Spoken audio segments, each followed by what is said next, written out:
whenever someone does something like follows or donates. But how you actually connect it to OBS is that you would click over here to show the widget URL. So I'm going to do that, and then we're going to copy that over to OBS. So inside of OBS, we want to add in a new source, and this is going to be a browser source. So I can call this event alerts, and maybe in parentheses like putting browser to make it known that it's a browser source. You can see that by default it's linking to obsproject.com, but what we actually want to put in here is the URL that we copied over from Streamlabs. So I'm going to paste that in here. So note that you can also customize the width and height here. If you know CSS rules for displaying web content, you can add those in here as well. But mostly what we just need to do is post in the URL and hit OK. So that's what I'm going to do here. And now we have this browser source. So it doesn't show anything by default because it only triggers when something happens on our Twitch stream. So I'm going to click here. And you can see on the Streamlabs page that there are these test buttons. So if we click one of these, we should be able to see what's going to occur on the stream when those real events happen before we actually launch it. So I'm going to do test follow here, and we can see it launching here. Test follow goes there. I think I have a sound effect associated with that too. You can also do test subscription, test donation, so on and so forth. This is a test donation for $1. Then when it comes to the rest of the widgets, which you can of course see on the left side of the page here, it's the same idea. You click to show the widget URL, you add it as a browser source, and that should load up inside of your OBS scene that you're going to be recording or streaming from. So let's talk about settings in OBS and how you can set things up in order to stream. So we're going to go to the file menu. Actually, before we go to the file menu, let's create a new profile. So a profile is going to be a specific loadout of settings that we have over in the file settings menu that we can use to record or stream whatever we want with OBS. So if you want one profile where it records in, let's say, 1080p resolution, you might have another profile where it records in 720p resolution, or you might have one that does it in 60 FPS. So if you want to distinguish those, then you can create new profiles here. You can also duplicate old ones if you want it to be exactly the same, but you only want to change one setting. But because I kind of want to go through the settings with you, let's just start a new profile. So this is going to be the complete tutorial profile one. And I'll hit enter there. You can see that it's selected by default. And now we can go over to file settings. So if you ever wanted to change OBS to have a dark or a light theme, here is where you would do that. I pretty much always use the dark theme because it's easier on my eyes. The stream tab is where you can add in your stream key. We'll talk about getting that in a minute. In output, you can have simple video mode output or advanced output. So we can use one here from speedtest.net. That one is pretty solid. So we'll just go here, click on the go button, and it's going to connect our computer to a server and see how fast the connection goes. So what really matters here is the upload speed, because when you are streaming to a service like Twitch or YouTube, it's obviously going to be using your internet. So it's going to be restricted by how fast your internet connection can upload. Now I'm doing this behind a VPN, so at the moment the speeds are going to be really slow.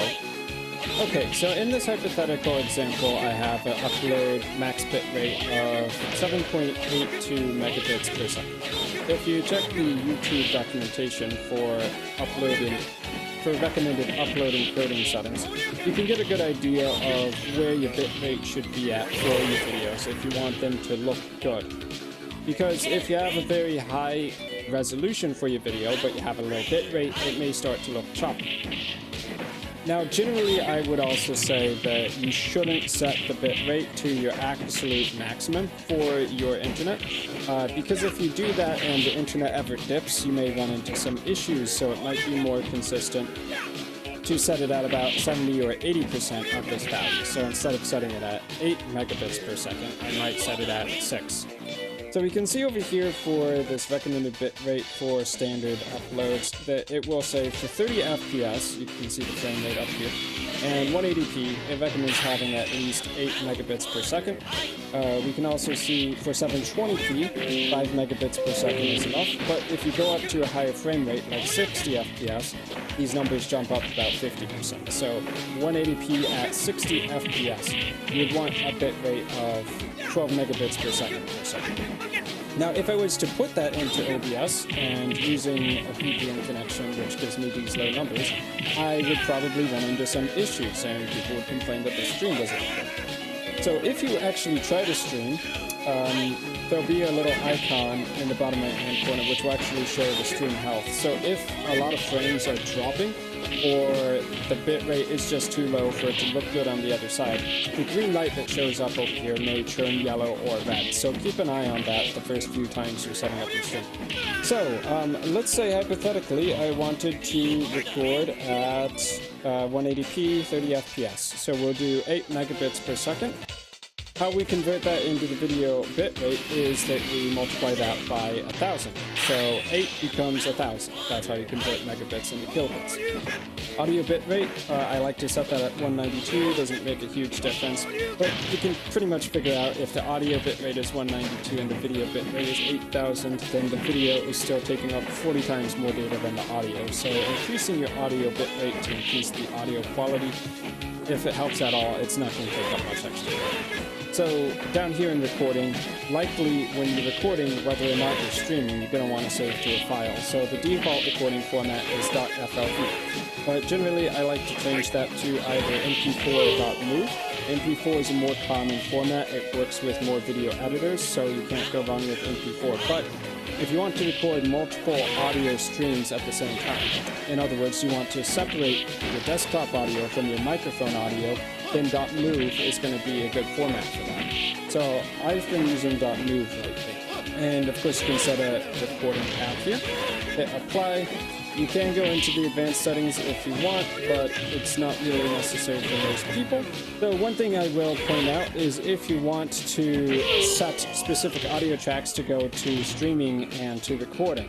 So if you want to record where your output video file has 2 audio tracks, one for the desktop and one for the microphone, and then your stream is still using the separate audio track 1, which combines them. So going back in here, you see audio track 1, and then for recording 2 and 3. Then we have to wire up the audio devices in the mixer to go to those audio channels. So if I go to Advanced Audio Properties by clicking on the settings icon for either desktop audio or the microphone, you can see how I have it set up. So in order to make sure that the stream receives both the desktop audio and the microphone, the desktop audio and the microphone are both outputting to tracks 1 through. By default, all 6 of these tracks will be checked. So if you want one of them to be left off of the track, you're going to have to uncheck it. So here, desktop audio 2 is the only audio device that is outputting to track 2, which means that in audio track 2, it's going to only be the desktop audio. And then for the microphone slash auxiliary, my microphone basically, it is outputting to tracks 3 and 4. So I use 1 as my streaming track, 3 as my microphone track for the recorded video file, and 2 as the desktop audio for the recorded video file. So if you have these set up here, make sure that you go back in again to the output. Make sure that you have audio track 1 for streaming, or whichever track you're using for streaming. And then for recording, make sure audio tracks 2 and 3 are checked. Now, as you can see down here, it says warning, certain formats such as FLV do not support multiple tracks per recording. .move supports multiple tracks, MKV supports multiple tracks, and MP4 also supports multiple tracks. The problem is, MP4, if you cancel the recording before it's done recording, you can lose the entire video file, which is bad for long recordings.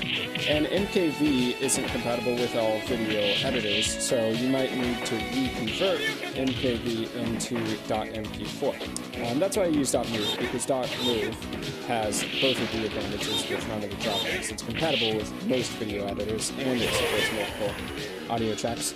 without losing all the data if the stream of the recording happens to shut off. By the way, if you do want to convert a video